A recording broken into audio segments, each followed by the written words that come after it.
తెలంగాణలో టెట్ డిఎస్సికి ప్రిపేర్ అవుతున్న అభ్యర్థులకు నమస్కారం. మన బిఎంవి గురు ఛానల్కి స్వాగతం.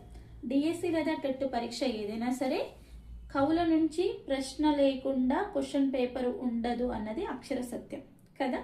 అందుకని ఈరోజు మనము చెప్పుకోబోయే టాపిక్ ఏంటంటే కవులు, వారి యొక్క బిరుదులు.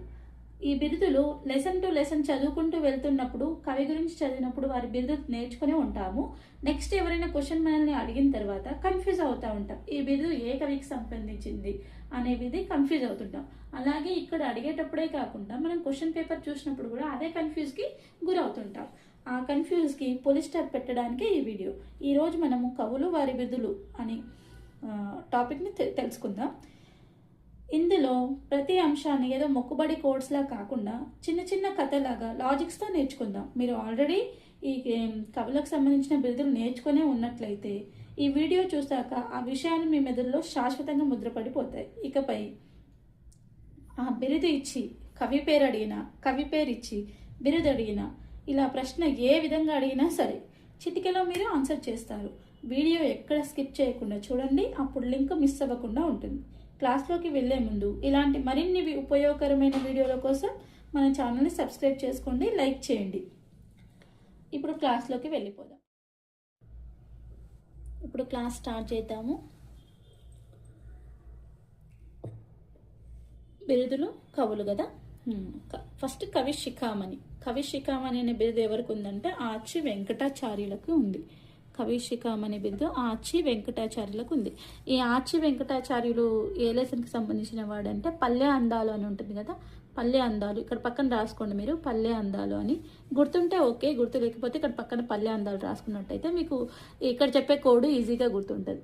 ఎలా అంటారా, ఇప్పుడు పల్లె అందాలు చూడడానికి వచ్చిండు ఆయన, వచ్చిండు మన తెలంగాణలో వచ్చిండు. ఎవరు వచ్చిండు? ఆచి వెంకటాచార్యులు పల్లె అందాలు చూడడానికి వచ్చిండు. ఆ వచ్చిన ఆయనకి ఎట్లుందంటే వెనకాల శిఖ ఉంది. ఏముంది? శిఖ, వెనకాల జుట్టు ఉంది అనమాట.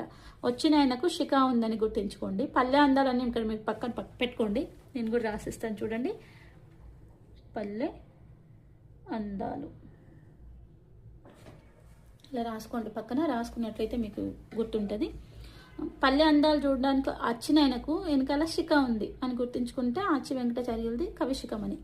కవిరత్న రావికంటి రామయ్య గుప్తా. కవిరత్న రావికంటి రామయ్య గుప్తా కదా. ఈ రవి, ఇక్కడ రవి ఉన్నదా, రావి రవి రివర్స్ చేస్తే ఇలా చేసుకోండి మీరు. కింద రాను ఇలా రౌండప్ చేసేసి కింద underline it side arrow mark it side పెట్టేసుకున్నారనుకో మీకు ఇది రివర్స్ చేసినట్టు గుర్తుంటుంది అనమాట.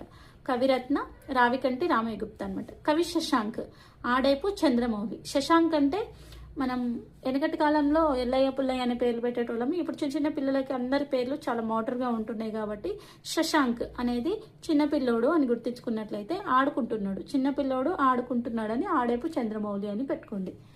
ఏం పెట్టుకుంటారో ఆడేపు చంద్రమౌళి అని గుర్తించుకోండి. ఇంకా అభినవ కాళిదాసు సిరిశనగల కృష్ణమాచార్యులు. అభినవ కాళిదాసు అనే బిరుదున్న వ్యక్తి సిరిశనగల కృష్ణమాచార్యులు. ఆ తర్వాత అభినవ పోతన, అభినవ కాళిదాసు, మధుర కవి, కవి చక్రవర్తి. ఈ 4 బిరుదులున్న వ్యక్తి వానమామలై వరదాచార్యులు. ఇలా 4ంటికి కూడా ఇలాంటిగో ఇలా ఫ్లవర్ బ్రాకెట్ పెట్టుకొని పక్కన వానమామలై వరదాచార్యులను రాసుకోండి. రాసుకున్న తర్వాత వీటిని మళ్ళీ ఎలా గుర్తించుకోవాలో చూద్దాం. పక్కన కింద వానమామలై వరదాచార్యుల కింద కోడ్ అని పెట్టుకొని పోతన, కాళిదాసు అనే కవులు ఇద్దరు కలిసి వానలో మధుర వెళ్ళారు. ఎక్కడికి వెళ్ళారు? మధుర వెళ్ళారు. ఎందుకోసం అంటే కవి చక్రవర్తిని చూడడానికి వెళ్ళారు.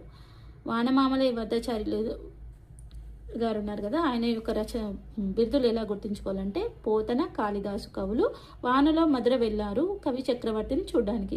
పోతన అంటే అభినవ పోతన, కాళిదాసు అభినవ కాళిదాసు కవులు. వానలో అంటే వానమామలై వరదాచార్యుల యొక్క బిరుదులు అవి. మధుర అంటే మధుర కవి వెళ్ళారు కవి చక్రవర్తిని చూడడానికి, అంటే కవి చక్రవర్తి అనేది కూడా ఆయనకు సంబంధించిన బిరుదు అనమాట. ఈ విధంగా గుర్తుంచుకోండి. ఆ తర్వాత నెక్స్ట్ ఏంటంటే గుర్రం జాషువా గారి బిరుదులండి. అవి 6 ఉన్నాయి.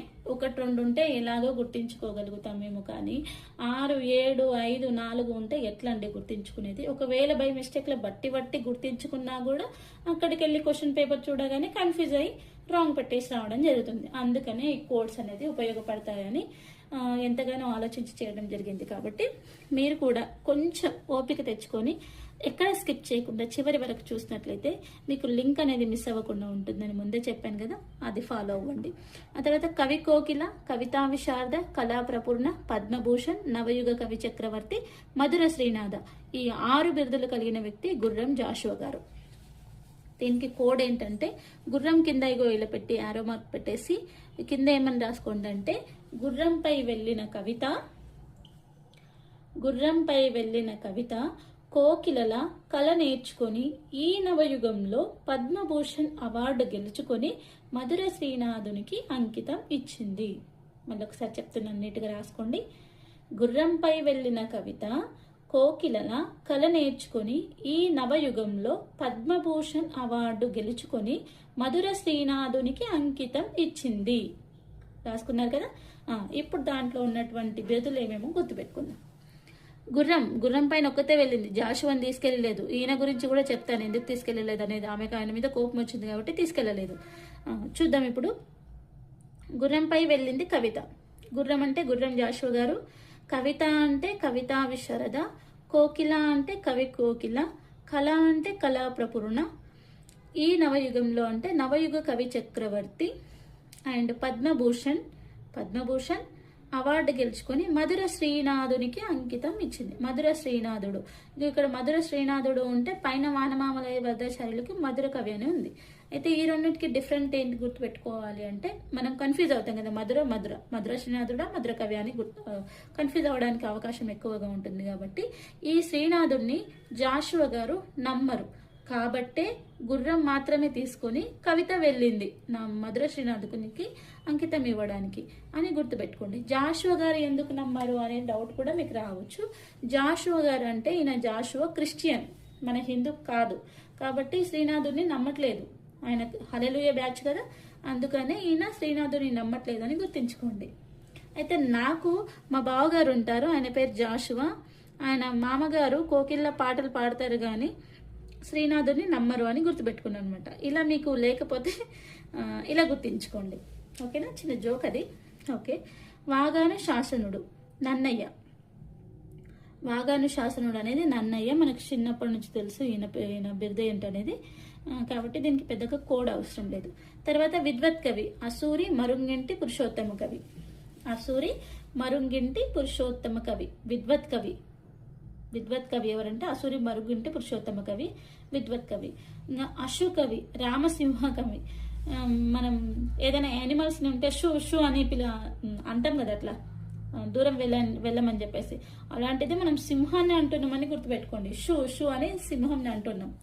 ఏమని షూ షూ అని సింహంని అట్లా సౌండ్ చేస్తూ దూరం పొమ్మని చెప్పడం జరుగుతుందని గుర్తించుకున్నట్లయితే అశు కవి రామసింహ కవి అని చెప్పేసి ఆయన బిరుదని గుర్తుంటుంది. తర్వాత కవి కోకిల కావ్య కళ అనేది విద్వత్ కవి. వేముగంటి నరసింహాచార్యులకు ఉన్నదండి ఈ బిరుదులు. ఏంది కవి కోకిల అండ్ కావ్య కళ అనేది విద్వత్ కవి నరసింహాచార్యులు అనమాట. వేముగంటి నరసింహాచార్యులు. ఇక్కడ చూడండి విద్వత్ కవి అనేది ఇద్దరికి వచ్చిందా, విద్వత్ కవి వీళ్ళిద్దరు ఎవరంటే మరుంగింటి వేముగంటిలు విద్వత్ కవులు అనమాట. అట్లా గుర్తించుకోండి విద్వత్ కవులు. అయితే ఇక నరసింహాచార్యులు కదా. కవి కోకిల అనేది మళ్ళీ ఇంకా ఎవరికి వచ్చింది, ఇక్కడ గుర్రం జాషువా గారికి వచ్చింది. ఈ విధంగా మీరు ఇట్లా గుర్తుండడానికి ఇలా గీసుకోండి. కవి కోకిల అనేది మళ్ళీ గుర్రం జాషువా గారికి కూడా ఉన్నదని చెప్పేసి ఇట్లా గీసుకోండి. ఆ తర్వాత ఏం చేయండి అంటే, ఇవన్నీ ఈజీ అనిపించిందా, ఒకవేళ అనిపించకపోయినా విన్నారు కాబట్టి ఓకే. ఆ తర్వాత అభినవ కాళిదాసు బిరుదు కలిగి ఉన్న వ్యక్తులు అని చెప్పేసి మళ్ళీ ఇలా రాసుకోండి. సిరిశంగల్ కృష్ణమాచార్యులు, వానమామలయ వరదాచార్యులు అని చెప్పేసి మళ్ళీ కింద రాసుకోండి. ఇలా మొత్తం రాసుకోండి. ఇలా రాసుకొని నీట్గా చదువుకున్నట్టయితే మీకు ఎప్పటికీ గుర్తుంటుంది. ఇంకా కంపల్సరీగా 1-2 సార్లు అండి, 1-2 సార్లు చదివితే డిఎస్సికి వచ్చే క్వశ్చన్కి ఆన్సర్ చేయలేము కాబట్టి దాదాపు ఒక 5-6 సార్లైనా చదవాలి. మీకు కోర్స్తో ఇచ్చాను కాబట్టి ఒక 2-3 సార్లు మీరు నేర్చుకున్నట్లయితే ఎప్పటికీ మర్చిపోరు. ఒకవేళ మీ క్లాస్ నచ్చినట్టయితే ఇలాంటి క్లాస్ అంటే ఇలాంటి కోడ్స్తోనే మీకు ఇంకేదైనా క్లాస్ కావాలనుకున్నా, అంటే ఏ కవికైనా సంబంధించిన రచనలు గుర్తించుకోవడానికి కొంచెం కష్టంగా ఉంది, దానికి కోడ్స్ తయారు చేసి ఇస్తారా అన్న కూడా నేను రెడీ చేస్తాను. మీకు ఏ కవి కావాలో అది మీకు కామెంట్ సెక్షన్లో కవి నేమ్ ఇచ్చేసి కవికి సంబంధించినవి ఏం కావాలి, రచనలా మరి లేకపోతే బిరుదులా, ఇప్పుడు బిరుదులు చెప్పుకున్నాం కదా, రచనలు అట్లా గుర్తుండడం లేదు అని చెప్పేసి మీరు నాకు కామెంట్ సెక్షన్లో తెలియజేసిన నేను దానికోసం వీడియో చేసి అప్లోడ్ చేస్తాను. Thank you so much.